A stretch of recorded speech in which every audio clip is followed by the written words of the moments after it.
আসসালামু আলাইকুম দর্শক আজকে আপনাদেরকে পরিচয় করে দিব লক্ষ সন্তানের জননীর সাথে, যিনি লক্ষ সন্তান জন্মদান করে। তবে এটি মানুষ নয়, বরং এটি একটি উদ্ভিদের নাম। একটু আমরা কাছেই যদি দেখি, এই আমার পাশের যে গাছটি দেখা যাচ্ছে, যেই গাছটি একেবারেই পানি কম লাগে, পানি না দিলেও ভুলে গেলেও এই গাছটি বেঁচে থাকে, এই সাকুলেন্ট গাছ, যেটির নাম হলো মাদার অফ মিলিয়ন। এই গাছে দেখেন একটা বিশেষ বৈশিষ্ট্য, পাতার কিনারা দিয়ে অসংখ্য গাছ হয় এবং যেই গাছগুলি চাইলে আপনি এটাই রোপণ করে দিলে এখান থেকে গাছ হবে।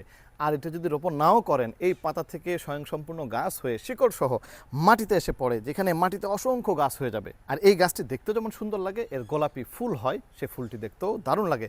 তবে এই গাছটি লাগানোর ক্ষেত্রে মনে রাখতে হবে যে আশপাশে প্রচুর পরিমাণ গাছ হওয়ার কারণে আপনার অন্যান্য গাছের কিন্তু হ্যাম্পার হয়ে যাবে, মাথা ব্যথার কারণ হয়ে দাঁড়াবে, সেটা একটু মাথায় রাখতে হবে। আর এই গাছটির রস এবং পাতার রস বিষাক্ত হওয়ার কারণে মানুষ এবং প্রাণী থেকে অবশ্যই না লাগে বা না সেবন করে, সেটি একটু লক্ষ্য রাখতে হবে।